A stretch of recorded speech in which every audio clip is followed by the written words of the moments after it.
ወደ ጥፋት እንዳንመለስም ማረቂያ ሊሆን ይገባል። ሰላም ከባድ ስራ ነው።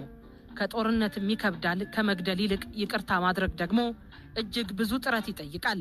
በጠላትነት ለመፈራረጅና ተቧድነን ለመተላለቅ ዝግጁ ነን። በሐሳብ ተሟግተን ለመሸናነፍ ብዙ የሚቀረን ይመስላል። አሁንም እንኳን ካሳለፍነው ውጣ ውረድ ባለመማር በየጥጋችን የጥፋት ታምቡር ይደለቃል።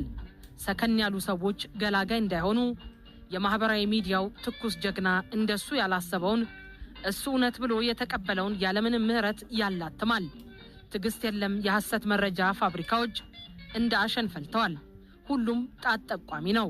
ሁሉም በብሽሽቅ የጀገነ ነው።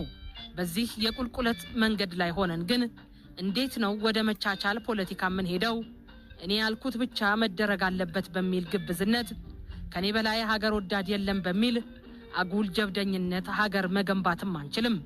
ስንት ደም የፈሰሰበትን ስንት ዋጋ የተከፈለበትን ሀገርን የመገንባትና የማሳደግ ህልም እውን ለማድረግ የምንችልበት መንገድን እያጠበብን ስለ ዲሞክራሲ፣ ስለ ሰብአዊ መብት፣ ስለ መናገርና መሰብሰብ ነጻነት ብናወራ ወሬ ብቻ ከመሆን አያልፍም።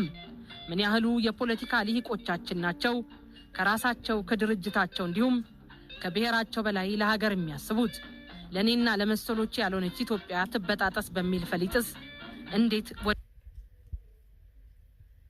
ኛው ምዕራፍ ቆይታችን አንኳር መረጃዎች ዓለም አቀፍ ትንታኔ ስፖርትና ኢትዮጵያ ስንክሳርንና ደምጣለን። ልሳኑን በመምራት እመቤት ሲሳይ እንዲሁም ስርጭታችን ወደ እናንተ እንዲደርስ በቴክኒክ ቁጥጥሩ በኩል ሳሙኤል በላይ አብረናችሁን ቆያለን። እስከ 2 ሰዓት ድረስ ከሁሉም አንኳር ዘገባዎቻችን ቀዳሚ ናቸው።